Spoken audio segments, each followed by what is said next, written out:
पूरे उत्तर प्रदेश में चाहे भाजपा हो, चाहे सपा हो, चाहे बसपा हो, चाहे कांग्रेस हो, यहाँ पर ब्राह्मण का तो कहीं सम्मान है ही नहीं। उनके घर पे तो अभी शादी हो के आई, खुद उनके घर से जो उनकी पत्नी है वो ठाकुर हैं, और अगर उनको दलित प्रेम ज़्यादा है तो एक शादी दलित में करके दिखा दे, जात-पात खत्म हो जाएगी। अगर आप वर्तमान में राजनीति में देखेंगे तो मुझे ऐसा लगता है कि ब्राह्मण के लिए कोई सही राजनीतिक विकल्प इस समय है नहीं। समाजवादी पार्टी के उन्होंने अपने को शुद्ध घोषित कर दिया। क्या वो पूरे यादव समाज को शुद्ध बता सकते हैं? अगर वो बता सकते तो चैनल पे आके बताएं कि यादव समाज शुद्ध में चला गया है।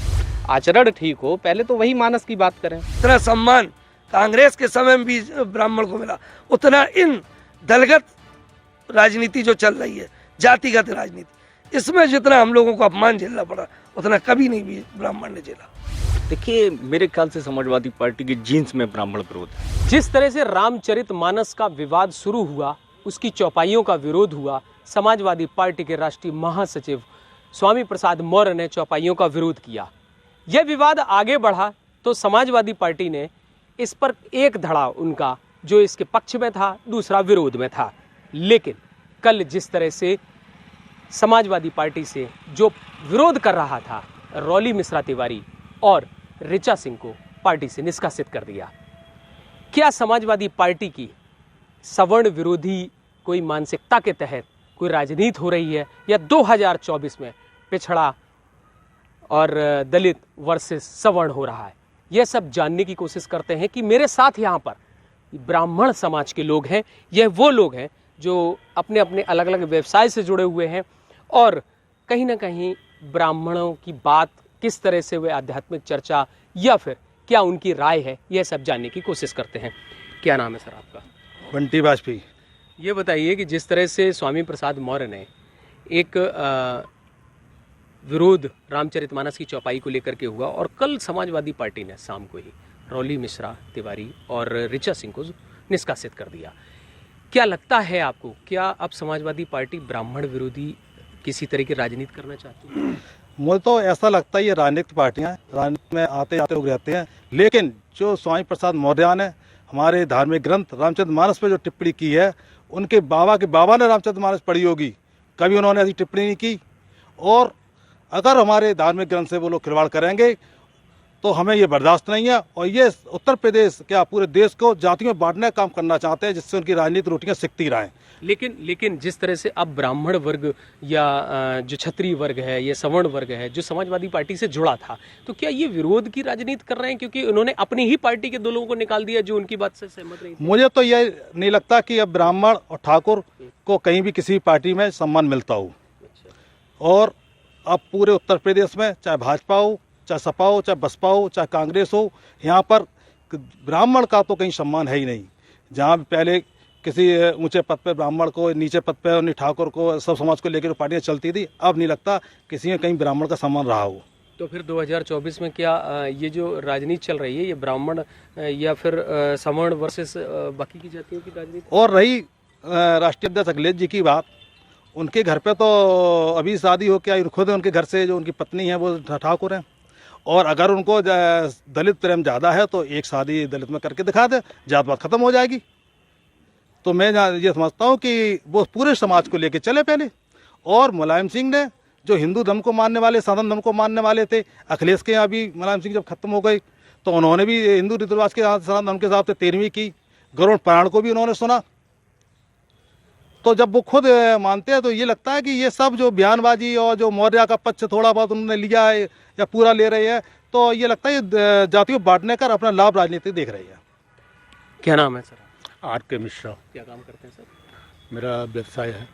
ये बताइए कि जिस तरह से समाजवादी पार्टी का ये जो उठापटक दिखाई दे रही है, जिस तरह से राजनीति चल रही है, और जहां एक उनकी ही पार्टी के कार्यकर्ता रॉली मिश्रा तिवारी और ऋचा सिंह, ये इनको पार्टी से निष्कासित कर दिया क्योंकि ये स्वामी प्रसाद मौर्य के बयान से सहमत नहीं थे। आपको क्या लगता है, क्या समाजवादी पार्टी में क्या अब सवर्ण वर्सेस राजनीति है, किस तरह का विरोध है, या फिर इस राजनीति के पीछे भी कोई एजेंडा छिपा हुआ है? देखिए, पहले तो मैं आपको ये बताना चाहूँगा कि स्वामी प्रसाद मौर्य जी ने जो ये मुद्दा उठाया है रामचरितमानस के बारे में, तो रामचरितमानस पूरे सनातन धर्म का एक पवित्र धार्मिक ग्रंथ है। एक तरह से अगर देखते हैं तो उन्होंने पूरे सनातन धर्म के खिलाफ एक तरह से टिप्पणी की है। अब रही बात इसकी कि पार्टी ने किसको बाहर निकाला है, तो बिल्कुल ऐसा होता है, हो सकता है कि ब्राह्मण समाज एक चुप रहने वाला समाज है, ग्राउंड लेवल पर उनके संघर्ष कम रहते हैं। इसलिए पार्टी ने अपने वोट बैंक की जो पॉलिसी है, जो उनके सोच होगी, उसके आधार पर एक ऐसे वर्ग को चुना कि उनके दूसरे वोट बैंक उनके साथ में रह सकें और ये समाज जो उनका विरोध नहीं करेगा, इसलिए ऐसा हो सकता है। नहीं तो क्या लग रहा है कि अब जो भी उस दल में जितने भी सवर्ण के लोग हैं, क्या उनको ऐसा नहीं लग रहा है कि उनका अब उस पार्टी में हित छिपा होगा? क्या इस तरह से ब्राह्मण वोट करेगा उनको? देखिए, मैं आपको ये बताऊं कि ब्राह्मण को इस बारे में सोचना चाहिए। अगर एक राजनीतिक पार्टी एक वर्ग के बारे में सोचती है तो उस वर्ग को भी उस राजनीतिक पार्टी के बारे में गंभीरता से सोचना चाहिए। पहली बात तो ये है। दूसरी बात ये है कि आज अगर आप वर्तमान में राजनीति में देखेंगे तो मुझे ऐसा लगता है कि ब्राह्मण के लिए कोई सही राजनीतिक विकल्प इस समय है नहीं। अभी हाल फिलहाल की एक घटना का मैं जिक्र करना चाहूँगा, जो कानपुर देहात की एक घटना है मड़ौली की, जहाँ पर एक माँ और बेटी जिंदा जल के मर गए हैं अपने ही आवास में। तो आप अगर देखेंगे तो प्रथम दृष्टया उसमें प्रशासनिक लापरवाही सीधी सीधी दिखाई दे रही है। संक्षेप में अगर हम आपसे कहें कि कोई भी इस तरह की जब कार्रवाई होती है तो वो कार्रवाई पूरी प्रशासनिक घेरेबंदी के अंतर्गत होती है, और अगर वो घेरेबंदी थी तो क्या प्रशासन ने ये चेक किया था कि उस आवास के अंदर कोई व्यक्ति है या नहीं है, और अगर था तो उन्होंने ढाया कैसे, और फिर इतनी घेरेबंदी के अंदर वो आग कैसे लग गई? तो फिर क्या लगता है आपको कि जो ब्राह्मण का विरोध है वो क्या हर पार्टी में? वर्तमान में हमें ऐसा लगता है कि ब्राह्मण के लिए सही राजनीतिक विकल्प कोई है नहीं, दिख नहीं रहा। ब्राह्मण को गंभीरता सोचना होगा इन चीज़ों को। सर क्या नाम है? रविशंकर चौधरी। ये बताइए कि जिस तरह से समाजवादी पार्टी का जो स्टैंड है स्वामी प्रसाद मौर्य के पक्ष में, और एक ब्राह्मण एक क्षत्रिय अपने ही पार्टी के कार्यकर्ता को हटा देना, तो क्योंकि ये विरोध कर रहे थे स्वामी प्रसाद मौर्य के बयानों को, क्या अब समाजवादी पार्टी ब्राह्मण ठाकुर विरोध की राजनीति कर रही है? समाजवादी पार्टी शुरू से ब्राह्मण विरोधी रही है। इसने किसी भी ज़्यादा अपने संगठन में नहीं लिया है, पार्टी में मिनिस्टर कम से कम बनाए है। दूसरा, स्वामी राष्ट्रीय महासचिव से मैं पूछना चाहता हूं कि आपने इस चौपाई पर विरोध कर रहे हैं, लेकिन इस ताड़न के अधिकारी में शब्द और भी उसके अर्थ हो सकते हैं, जैसे कनक, कनक से सौगनी, मादकता अधिकार, या बापा बोरा। यहाँ पर कनक के दो अर्थ होते हैं, एक का धतूरा होता, दूसरे का सोना होता। इसी प्रकार से इनको भी समझना चाहिए, उसके बाद उस पर टिप्पणी करना चाहिए। नहीं, फिर लेकिन अब समाजवादी पार्टी ही उनके बयान से सहमत है, तो इसके लिए ऐसा तो है नहीं कि उनमें कोई भी इन चीज़ों को नहीं जानता है। नहीं, जानता तो है लेकिन उसको मानता नहीं है। राष्ट्रीय अध्यक्ष जी ने समाजवादी पार्टी के, उन्होंने अपने को शुद्ध घोषित कर दिया। क्या वो पूरे यादव समाज को शुद्ध बता सकते हैं? अगर वो बता सकते तो चैनल पे आके बताएं कि यादव समाज शुद्ध में चला गया है। और दूसरी बात है, जात प्रमाण पत्र की बात हुई। जात प्रमाण पत्र तहसील से क्यों बनाया जाता है? भागवत जी ने कहा है कि ब्राह्मण ने जात पात बांटी है, तो पंडितों को अधिकार दे दिया जाए जात प्रमाण पत्र बनाने का, तहसीलदार को क्यों दिया गया है? इसलिए तहसीलदार को अगर दे दिया गया तो जात पात खत्म करिए, जात पात रखना है तो पंडितों को भी अधिकार दीजिए कि वो भी अपने जाएं। शादी में उनको बुलाया जाता है, कर्मकांड बुलाते हैं, उसके बाद गालियाँ दे रहे, टिप्पणी करती है उन पर। उनकी नौबत आती है अमाउंट देने के समय, उनका टिप्पणी करते महाराज काफ़ी हो गया है, ऐसा नहीं होना चाहिए। तो फिर 2024 के चुनाव में आपको क्या लग रहा है कि ब्राह्मणों का हित किस पार्टी में? इस समय तो अबे देख रहा है, समय का इंतजार कर रहा है, 24 आने दो, उसके बाद उसका आंसर देंगे। क्या नाम है सर आपका? रोहित चौधरी। बताइए कि जो लगातार जो स्थितियां बनी हुई हैं और समाजवादी पार्टी ने रॉली मिश्रा तिवारी और ऋचा सिंह को आउट कर दिया, अब उस पर भी बड़ा ट्वीट चल रहा है, तो क्या मतलब समाजवादी पार्टी राजनीति कर रही है ब्राह्मण वर्सेस बाकी, या फिर और भी कुछ चल रहा है इसमें? देखिए, जो भी राजनीतिक दल राजनीति करने आए हैं तो वो तो राजनीति करेंगे ही। वो सपा हो, भाजपा हो, बसपा हो, कांग्रेस हो, ये उनका काम है। और फिर कोई भी व्यक्ति पूरे समाज का चेहरा नहीं हो सकता है। एक विरोध शुरू हुआ श्री रामचरितमानस का, मैं तो यही कहूँगा मानस पर बात ही वही लोग करें जिनका मानस ठीक हो। हम तो आचार्यों के चरणों में बैठ के पढ़ने वाले लोग रहे हैं, बड़े लोगों से व्याख्याएं सुनी, तो यही सुना अभी तक कि रामचरितमानस जो है, मानस से राम बनने की यात्रा, और वो भी चरित्र के माध्यम से। बाबा ने चरित्र को बीच में रखा है, चरित्र बीच में लिखा है, तो जिनका चरित्र ठीक हो, आचरण ठीक हो, पहले तो वही मानस की बात करें। अब स्वामी प्रसाद मौर्य जैसे लोग जो एक पद पाने के लिए किसी के भी सामने साष्टांग दंडवत की मुद्रा में हर चुनाव में रहते हैं, हर चुनाव में पार्टियां बदल लेते हैं, इन लोगों को नैतिक अधिकार नहीं है। तो लेकिन बाबा ने लेकिन समाजवादी पार्टी तो उनके पक्ष में है ना। अरे पार्टी को तो वोट बैंक की राजनीति करनी है, कोई भी पार्टी हो। अब उन्हें क्या लगता है कि किस तरीके से सरकार बनाएंगे, ये उनका मैटर है, हमारा मैटर नहीं है। लेकिन जो सबसे बड़ी बात है, बाबा ने मानस लिखी तो बाबा ने तो सबसे क्षमा याचना की है मानस के प्रारंभिक में ही। उसके बाद भी अगर आप इस पर टिप्पणी कर रहे हैं, दिक्कत कहाँ आई? दिक्कत यहाँ से आई कि देश को पहली बार पता चला कि तुलसीदास दुबे, अभी तक नहीं पता था लोगों को, क्योंकि हमारे दद्दा राम प्रकाश जी जो इटावा के प्रसिद्ध कवि थे, उन्होंने लिखा था कि तू प्रतीक है राम नाम का, जो इस जग का स्वामी, लक्षण धाम लखन का ला है, श्री राघव का अनुगामी, सीता माता कल्याणी सकल सृष्टि की माया, था तीनों का दास अस्तु तू तुलसीदास कहाया। तो हम तो ये मानते थे बाबा को, लेकिन ये जो दुबे, तुलसीदास धीरे और दुबे बहुत तेज बोला जा रहा है, दिक्कत यहाँ से पैदा हुई। और मानस तो एक ऐसा ग्रंथ है, तो फिर इटावा की समाजवादी पार्टी जो यहाँ से संचालित है, यहाँ उसके मुखिया का निवास है, क्या लग रहा है कि अब ब्राह्मण वर्ग को समाजवादी पार्टी में कहीं कोई स्थान दिखाई दे रहा है, जो जिस तरह की राजनीति चल रही है? किसी वर्ग को राजनीतिक दल क्या किसी को स्थान देंगे? हर व्यक्ति या कोई भी समाज है वो अपनी प्रगति करता है अपनी शिक्षा के माध्यम से। हमारी आस्था है रामचरितमानस पर, अगर आपकी नहीं है ये अलग बात है। आपको राजनीति करना है, 2024 के परिणाम, 2027 के परिणाम बता देंगे, क्योंकि मानस एक ऐसा ग्रंथ है जो केवल पुस्तक नहीं है, वो हमारा प्राण है, हमारी आत्मा है, इस देश की लोगों के मन में बसी हुई है। तो फिर ऋचा सिंह को हटाना और उनको हटाना तो ये साफ दिखाई दे रहा है कि तो फिर अब आप ब्राह्मण समाज किस पार्टी में हित देख रहा है? देखो, इसके लिए तो कल मुझे लगता है कि प्रोफेसर साहब ने जो जवाब, आप लोग जब पत्रकार गए थे, जो उन्होंने जवाब दिया वो अपने आप में पर्याप्त है। उसके बाद कुछ कहने की आवश्यकता नहीं बचती है। उन्होंने जो कह दिया उसके साफ साफ मतलब है, लोग समझ भी रहे हैं।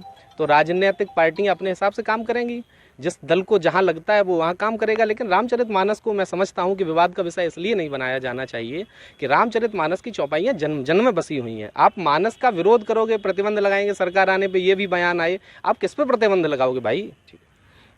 क्या नाम है सर? राजीव चौधरी एडवोकेट। बताइए सर, वकील साहब हैं आप, आपको तो पता होगा कि जिस तरह से अब समाजवादी पार्टी का राजनीतिक स्टंट चल रहा है, जिस कदम की ओर बढ़ रहे हैं ये लोग, कि जहां समाजवादी पार्टी में दो विचारधाराएं थी, अब उन्होंने पार्टी से दूसरी जो विचारधारा जो स्वामी प्रसाद मौर्य के पक्ष में नहीं है, उन लोगों को हटा दिया, रौली मिश्रा तिवारी और ऋचा सिंह को। क्या लग रहा है कि अब ब्राह्मण के लिए अब समाजवादी पार्टी में कोई स्थान है, या ब्राह्मण कभी वोट करेगा, या फिर उनकी नज़र में ब्राह्मण की क्या स्थिति बनेगी? ये सब जो मुझे समझ में आ रहा है, मैं चूँकि एडवोकेट हूँ, मैं ये समझ रहा हूँ ये राजनीतिक स्टंट है। यही स्वामी प्रसाद मौर्य 6 महीने पहले या साल भर पहले बीजेपी में थे, तब भी ये चौपाई उस रामायण में थी, तब इसका कोई विरोध नहीं था, तब शूद्र नहीं दिखा। दूसरी बात ये है जो मैं इसको क्लियर करना चाहता हूँ कि आप और हम फिल्म देखते हैं, उसमें जो डायलॉग होते हैं या जो सिचुएशन होती है, जो कलाकार डायलॉग बोल रहा है वो उसकी सिचुएशन के हिसाब से, ये अगर रामचरितमानस इन्होंने पढ़ी होती तो ये सिचुएशन तुलसीदास जी ने नहीं बोली, ये बोली है समुद्र ने। जब समुद्र ने जगह नहीं दी निकलने की रामचंद्र जी को, तब लक्ष्मण जी को क्रोध आया, तब समुद्र प्रकट हुए, जब बाण चढ़ गया, बस लगने ही वाला था, तब ये सिचुएशन पे उन्होंने ये चौपाई कही थी। तो ये समुद्र की चौपाई है, समुद्र के द्वारा अपने को जो बताया गया कि हम बहुत वैसे हैं, कमज़ोर हैं, हमें शिक्षा दो, हमें ज्ञान दो, हमें नहीं मालूम हर चीज़, तो उस सिचुएशन की ये कहानी है। उसको बाबा तुलसीदास से इसलिए जोड़ा जा रहा है कि वो ब्राह्मण है। अब उसका विरोध करके जो पार्टियां बीजेपी में अदर वर्ग जो जुड़ गया, उसको तोड़ने के लिए राजनीतिक गणित खेल रही है बस, और कोई नहीं। उनका अगर रामचरितमानस से इतना विरोध है तो मुलायम सिंह ने जो हनुमान जी की मूर्ति लगवाई, वो तो राम भक्त थे हनुमान जी, फिर क्यों लगवाई? उसको पहले कल उखड़वाएं और उसको गंगा जी में विसर्जित करें, तब फिर विरोध करें रामचरितमानस का, वरना क्या मतलब है? केवल राजनीतिक है। तो फिर अगर ये स्थिति रही तो 2024 में क्या सवर्ण वोट करेगा सपा को? अब इस पे आपको जवाब मैं लिए दे रहा हूँ। कल या परसों घटना है जो कानपुर में घटना हुई, उसमें देवमणि त्रिपाठी वकील साहब वहाँ गए थे, और वहीं पे दूसरी तरफ रेणु शुक्ला है कोई है, वो उनके साथ एक गौतम जिला पंचायत सदस्य भी गई, और प्रतिभा शुक्ला के साथ एक गौतम है लेडी जिला पंचायत सदस्य बीजेपी से। उन्होंने ब्राह्मणों को जो गालियां दी हैं, मैं बोल तो छोड़ो, सोच नहीं सकता हूँ, मैं सुनवा सकता हूँ, मैं आपको वीडियो है दिखा सकता हूँ कि माँ बहन से लेके जो कह सकती सब कहा है ब्राह्मणों को। तो जब बीजेपी हमें गालियां दिलवा रही है और वो हमें निकाल रही है, तो हमें सोचना पड़ेगा। कि हमें कहाँ जाना चाहिए। कांग्रेस ने कभी गालियां नहीं दिलवाई, मैं कांग्रेसी नहीं हूँ, मगर मुझे ये लगता है कि जितना सम्मान कांग्रेस के समय में भी ब्राह्मण को मिला, उतना इन दलगत राजनीति जो चल रही है, जातिगत राजनीति, इसमें जितना हम लोगों को अपमान झेलना पड़ा, उतना कभी नहीं भी ब्राह्मण ने झेला। क्या सर नाम है? गोविंद माधव शुक्ला मेरा नाम है। अच्छा, तो सर ये बताइए कि जिस तरह से जो राजनीति चल रही है इस समय, अब तो सब समझ में आ गया है, मैंने सभी से सवाल पूछा, क्या रौली मिश्रा तिवारी को निकालना, ऋचा सिंह को निकालना, फिर इसके बाद जो स्वामी प्रसाद मौर्य के पक्ष में सारी कहानी है, क्या लगता है कि अब सवर्ण वर्सेस बाकी की जातियों की राजनीति? देखिए सर, क्या है कि इस समय राजनीति में एक हताशा का युग चल रहा है। बीजेपी एक ऐसा समर्थ दल बन चुका है कि सारे दल धीरे धीरे अपने को मिटता हुआ सा देख रहे हैं, और उसमें जो भी हो कैंड क्रोक उनसे बन पड़ रहा है, वो सारे पैंतरे आजमाए जा रहे हैं। उसमें हमारे ब्राह्मणों के साथ जो उपेक्षा का भाव बन रहा है, वो उनकी दिली उपेक्षा नहीं है, ये राजनीतिक उपेक्षा है। अकेले मिलेंगे तो पैर छुएंगे, अकेले मिलेंगे पूजा करेंगे, राय मशवरा करना होगा तो हमारे पास आएंगे। ये सत्य है जो हम महसूस करते देखते हैं कि वही लोग जो राजनीतिक मंच पे अपना हताशा निकालते हैं, अपनी निराशा निकालते हैं। स्वामी प्रसाद मौर्य भी जब किसी योग ब्राह्मण के सामने पहुंचते हैं तो पैर ही छूते हैं, घर से निकलते तो हनुमान चालीसा ही पढ़ते हैं। लेकिन वो मंच पर अभी उन्हें कोई पूछ भी नहीं रहा था। अभी एक जब से ये चौपाई का उन्होंने वो किया है, अपने ढंग से गलत अर्थ निकाल के जनता के बीच रखा है, ख़ास तौर से शूद्रों को भड़काने के लिए और अपना महत्व पाने के लिए। इससे ज़्यादा कुछ नहीं है।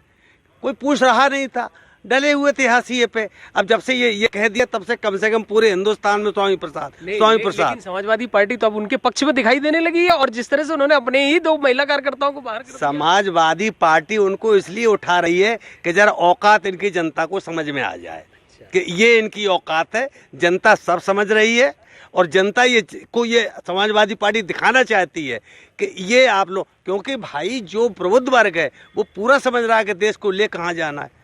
आसपास के जितने भी राष्ट्र हैं उनकी दशा देखें, आप बांग्लादेश की दशा देखें, लंका की दशा देखें, पाकिस्तान की दशा देखें। जनता को पता है कि हमें देश कहाँ ले जाना है, और वो वहीं ले जाएंगे 2024 में, ये आप देख लेना। तो फिर ब्राह्मण और सवर्ण क्या समाजवादी पार्टी को वोट करेगा, क्या लगता है? देखिए, हम इसलिए करेंगे कि हमें अपना सार्वभौमिक हित देश का देखना है। देश पहले, जाति बाद में, मेरा तो यही विचार है।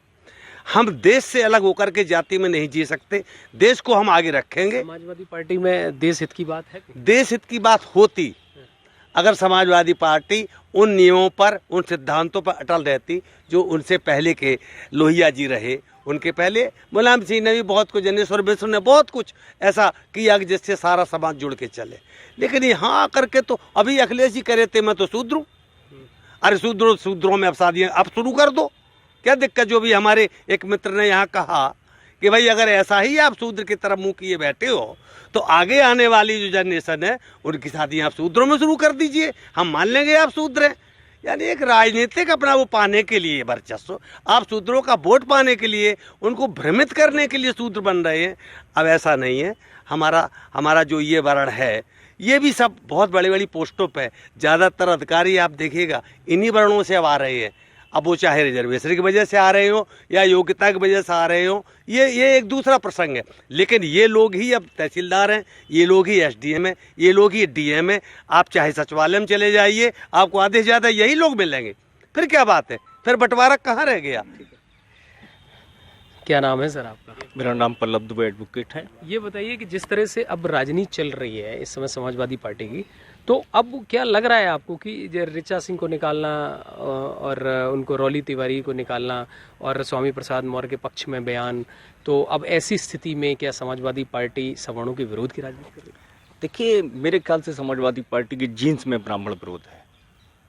क्योंकि जब जिस जिले से हम लोग जहाँ निवास करते हैं ये इटावा है, और इटावा की ज़मीन पर जितना अत्याचार समाजवादी पार्टी के कार्यकाल में ब्राह्मणों पे हुआ, उतना अत्याचार कभी किसी सरकार में नहीं हुआ। उतना अत्याचार आज की सरकार में जरूर है, जब ब्राह्मणों की मेरे ख्याल से हजारों हत्याएं हो चुकी हैं इस सरकार में भी, योगी सरकार में, वर्तमान में भी। ये दोनों लोग अपनी राजनीति खेल रहे हैं ब्राह्मण वोट पे। एक ब्राह्मण वोट के लिए राम मंदिर का मुद्दा ले आते हैं कहीं से ढूंढ के कि ब्राह्मण शायद हमें वोट कर देगा। मारते ये भी हैं, मारते वो भी हैं दोनों तरफ से।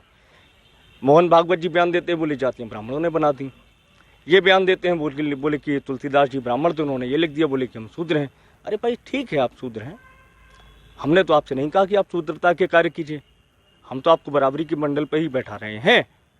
लेकिन अगर आपको लगता है आप शूद्र हैं तो आप शूद्र हैं। तो फिर ये समाजवादी पार्टी का जो सवर्ण विरोध है, क्या 2024 में इसका लाभ मिलेगा? क्या सवर्ण वोट करेंगे? देखिए, सवर्ण विरोध और सवर्ण वोट की जहाँ तक बात है, जब आपने नंगा करके यहाँ महिलाओं को घुमाया, संतोषपुर गांव भी ज़्यादा दिन नहीं हुए, 2013 का मामला है, मुझे तारीख याद है, यहाँ पे 19 मार्च सन 2013।